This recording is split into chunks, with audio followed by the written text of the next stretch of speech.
सभी भक्तों को जय बाबा की। एक बार फिर मैं आप सभी भक्तों के समक्ष उपस्थित हुआ हूँ भक्ति सागर पंचद्वार बराड़ा धाम चैनल के माध्यम से। आज एक वीडियो और मैं जारी करने जा रहा हूँ संत रामपाल जी के बारे में।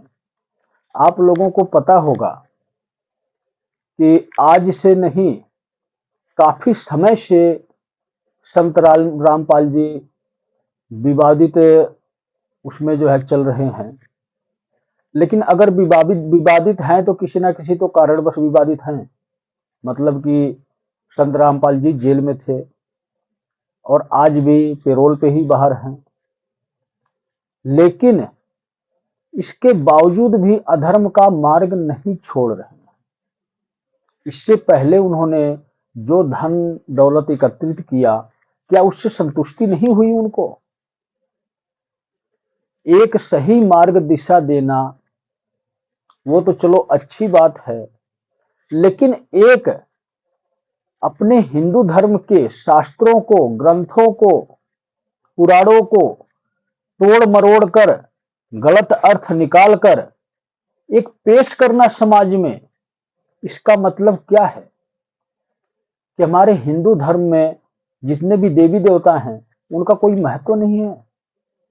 आप लोगों ने अक्सर देखा होगा कि हमारे ही ग्रंथों में से कुछ छंदे ये बाहर निकालते हैं और उसका अर्थ इस प्रकार से समझाते हैं कि दिखाते हैं कि हमारे कबीर साहब एक सिद्ध पुरुष नहीं, एक भगवान हैं जो स्वयं पृथ्वी पर अवतरित हुए थे। तो संत महापुरुष कभी भगवान नहीं हो सकते, भगवान के बराबर हो सकते हैं। अब बराबर का मतलब ये होता है कि जब भक्ति करेंगे तो भगवान का पद भी ले सकते हैं, लेकिन भगवान कभी वो हो नहीं सकते, क्योंकि एक भगवान भी अगर, कहने का मतलब मेरा ये है कि अगर कोई देवी देवता भी इस पृथ्वी पर अवतरित होता है संत स्वरूप में, महात्मा स्वरूप में या ऋषि मुनि की तपस्वी के स्वरूप में, वो कौन है? जिस स्वरूप में अवतरित हुआ है सबसे पहले वही इंसान है, एक संत पुरुष है। तो कबीर कहां से भगवान हो जाएंगे? भगवान का दर्जा देना अच्छी बात है, लेकिन भगवान साबित करना ये बहुत ही बड़ा महापाप है।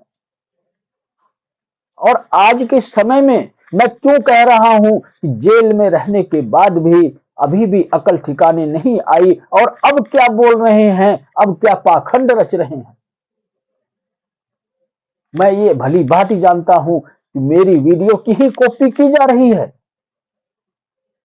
जो मेरी वीडियो जारी हो रही है, जो इस कलयुग के बारे में बता रहा हूं, कल की अवतार से संबंधित आपको संकेत दे रहा हूं, और मध्यम अवस्था में जो युग चलेगा कुछ समय के लिए, जिसको असली युग कहते हैं, वो शिव युग है।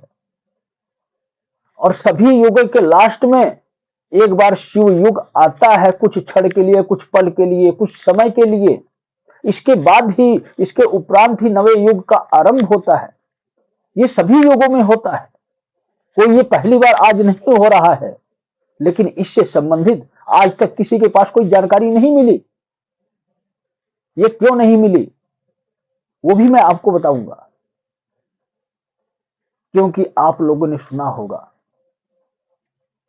कि हमारे वेद शास्त्रों के हिसाब से 4 युग हैं, लेकिन 4 युग के बाद वापस फिर से वही प्रक्रिया शुरू होगी। वही पहला युग शुरू होगा, फिर दूसरा युग शुरू होगा, फिर तीसरा युग शुरू होगा, फिर चौथा युग शुरू होगा। तो चौथे युग में सही तरीके से सृष्टि का परिवर्तन किया जा सके और पूरी तरह से धर्म अधर्म को एक बराबर पलड़े में तौला जा सके, यही कारण है कि मुझे अपने बारे में बताना पड़ रहा है। लेकिन किसी भी वीडियो में मैं आपको ये नहीं कहा हूं कि मैं भगवान हूं। मैं सिर्फ एक इंसान हूं। काल पुरुष इसलिए मैं बताया हूं आपको कि मैं एक काल पुरुष हूं कि जो मेरी असली सच्चाई है वो तो सिर्फ एक शिवगढ़ की है, और शिवगढ़ तब तक अधूरा रहता है, तब तक पूर्ण नहीं होता है जब तक उसके पास शिव की शक्तियां नहीं होती हैं। और जिस वक्त एक शिवगढ़ को शिव की पूर्ण शक्तियां आवश्यकता अनुसार मिल जाती हैं अधर्म का युद्ध लड़ने के लिए, तब वो शिवगढ़ एक काल स्वरूप में शक्तियां प्राप्त करता है उस शिव की जो एक संहारक स्वरूप में होती है। इसलिए काल उस पुरुष के साथ जब एक साथ बोला जाता है तो पुरुष का मतलब इंसान और काल का मतलब महाकाल, शिव की महा विकराल स्वरूप शक्तियां जो महाकाल से उत्पन्न होती हैं, जब वो शक्तियां एक पुरुष को मिलती हैं तो वो काल पुरुष बनता है, और उस काल पुरुष का माध्यम होता है। और वो माध्यम क्या है? शिव का माध्यम। शिव को के संदेशों को सभी प्राणियों तक, सभी इंसानों तक पहुंचाना, यही काल पुरुष का माध्यम है। शिव को माध्यम बनाता है काल पुरुष, क्योंकि बिना शिव के काल पुरुष नहीं चल सकता, बिना उनकी शक्तियों को इस अधर्म को परास्त नहीं कर सकता। शिव की शक्तियों से पूर्ण होने के बाद ये इंसान, ये व्यक्ति काल पुरुष बना और आज अधर्म के क्षेत्र में उतर चुका है। लेकिन मेरी वीडियो देखकर संत रामपाल जी के भक्त ही, जो उनके काफी नजदीकी हैं, उन्होंने ऐसी ऐसी वीडियो जारी की है जिसमें संत रामपाल को कल्कि भगवान बता दिया। आप लोगों ने अनेकों वीडियो देखी होंगी कल्कि भगवान से संबंधित, और भविष्य मालिका में भी कल्कि भगवान का जिक्र आपको मिलेगा कि किस प्रकार के शस्त्रों से वो सुसज्जित होंगे और किस प्रकार से अधर्मियों का संहार करेंगे। मेरी बातों को आप समझ सकते हो कि कल्कि भगवान तो एक दिव्य पुरुष होंगे और उनके पास दिव्य शक्तियां होंगी जो शिव गणों के माध्यम से मिलेगी। मतलब मेरे माध्यम से वो दिव्य शक्तियां उनको प्रदान की जाएंगी कल्कि भगवान को, क्योंकि ये स्वयं शिव की शक्तियां हैं और एक महाकाल की शक्ति से सुसज्जित शक्तियां हैं, कोई साधारण शक्तियां नहीं है।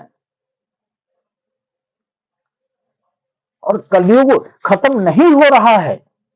जो शक्तियां इस पृथ्वी पर आई हैं, जब तक कलयुग का अंत नहीं हो जाएगा तब तक वो शक्तियां कार्य करेंगी। जिस प्रकार से सतयुग में श्री राम जी का कार्य करने के लिए स्वयं शिव हनुमान के स्वरूप में श्री राम जी के जीवन में एक सहयोगी के रूप में कदम कदम पर चलते रहे और सभी कार्य सिद्ध करते गए, ठीक उसी प्रकार ही इस कलयुग में दिव्य अस्त्र और शस्त्र चलेंगे जो दिखाई नहीं देंगे। और आज के समय में मेरे माध्यम से अनेकों शस्त्र चल रहे हैं, शिवगढ़ चला रहे हैं, अधर्म को परास्त कर रहे हैं, और जहां पर भी चिंगारियां गिर रही हैं इन शस्त्रों की, वहां पर अग्नि प्रज्वलित हो रही है। मतलब आग का तांडव हो रहा है उस शहर में, चाहे फैक्ट्रियों में आग लगे, चाहे कहीं भी विनाश की लीला लिखी जाए। जिस प्रकार की जैसी शक्ति इन चिंगारियों से टकराकर इस पृथ्वी पर गिर रही है, वहां पर उसी प्रकार से विनाश की लीला लिखी जा रही है, चाहे वो तूफान के माध्यम से हो या भूकंप के माध्यम से हो। अभी तो अनेकों प्रकार से प्रहार होगा। लेकिन मैं आपको क्या बताना चाहता हूं, क्या समझाना चाहता हूं, ये तो मेरी कार्यशैली है, और इसी प्रकार की ही कार्यशैली कल्कि भगवान की होगी। वो अपने आप में एक पूर्ण होंगे, पूर्ण का मतलब पूर्ण, जो असली स्वरूप होता है विष्णु का, वही स्वरूप होगा, अन्य कोई स्वरूप नहीं होगा। ऐसा नहीं है कि हमारा जो इंसानों का स्वरूप है अलग शक्ल उनको मिले, जैसे कृष्ण जी का स्वरूप अलग है, राम जी का स्वरूप अलग है। लेकिन इस युग में, इस कलयुग में कल्कि का वही असली स्वरूप होगा जो विष्णु का स्वरूप है, अपने उसी स्वरूप में ही यहां पर प्रकट होंगे और इसके बाद सभी अधर्मियों का संहार करेंगे। आप लोग अंदाजा लगा सकते हो कि जिस प्रकार से आज के समय में युद्ध हाथों से और शस्त्रों से नहीं लड़ा जा रहा है, आज के समय में कंप्यूटर से युद्ध हो रहा है। कंप्यूटर का मतलब हम अपने ऑफिस में बैठे हैं और यहीं से ऑपरेट कर रहे हैं, जो टारगेट दे रहे हैं, जो निशाना दे रहे हैं, वहीं पर शस्त्र जाकर गिर रहा है और विनाश की कहानी लिख रहा है। तो आप समझ सकते हो 2100-2200 वर्षों के बाद ये कलयुग कितना तीव्रता से आगे बढ़ेगा और वैज्ञानिक तकनीक कितनी फास्ट हो जाएगी। उस समय में जब कल की अवतार होगा, उस वक्त तो एक इंसान भी आसमान में उड़ान भरेगा, उसके भी पर लग चुके होंगे। लेकिन जो आज के समय में 6-7 फीट की हाइट थी और आज घटकर लगभग 5 फीट, 4.5 फीट, 5.5 फीट इतनी ही रह गई है। लेकिन उस समय में 3.5 से 4 फीट ही हम इंसानों की हाइट होगी।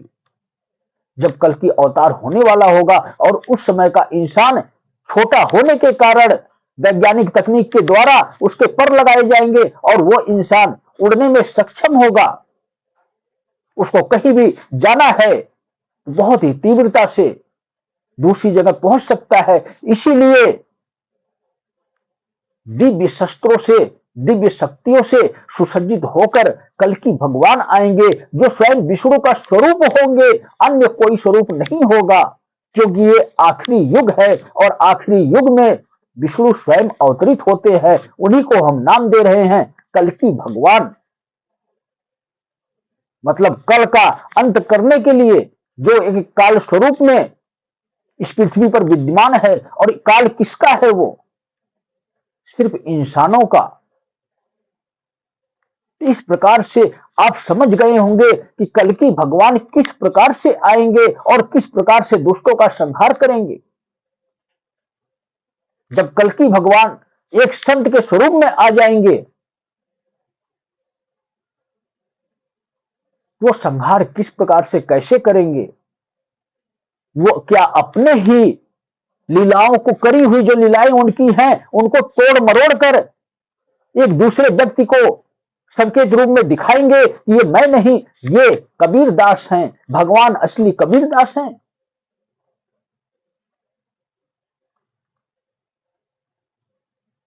आप लोग समझ सकते होंगे के लिए एक छलावा है संत रामपाल की तरफ से। अब तो ये वीडियो जारी किया जा रहा है कि संत रामपाल ही कल की भगवान है, इस कलयुग में अधर्म को परास्त करेंगे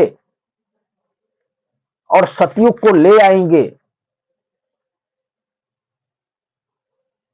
कोई भी इंसान, चाहे संत रामपाल का भक्त हो, उनका अनुयायी हो, या अन्य दुनिया में कहीं भी रहने वाला इंसान हो, आप लोग ये समझ सकते हो कि अभी कलयुग अंत नहीं होने वाला। कलयुग को कुछ समय के लिए रोका जा रहा है, विराम दिया जा रहा है। तो इस समय पर किसी भी देवी देवता का अवतरण होना असंभव है।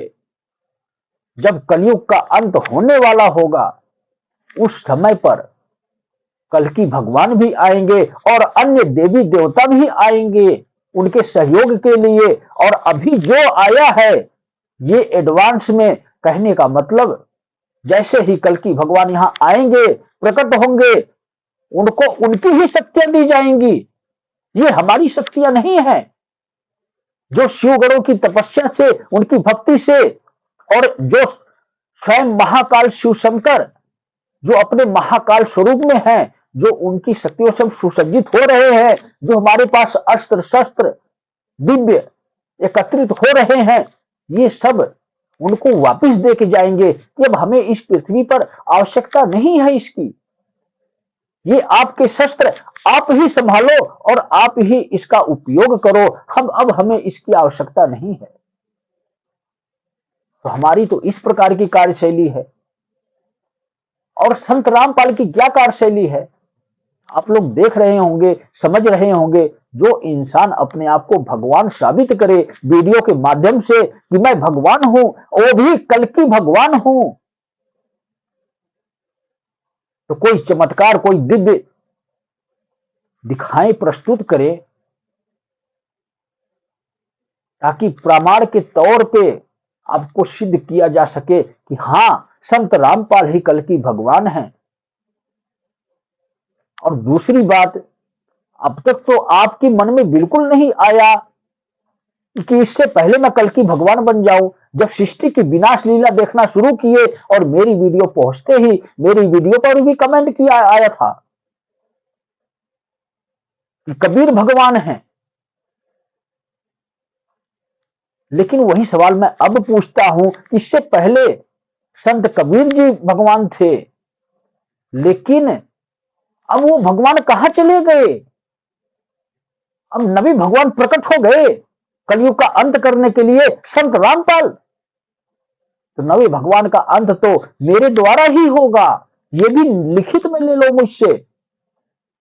और कब होगा, किस वक्त होगा, टाइम तक मैं बता सकता हूं, लेकिन रहस्य रहस्य होना चाहिए। आप भी मंथन करो कि मेरा अंत कब होगा। तो सभी भक्तों को जय बाबा की।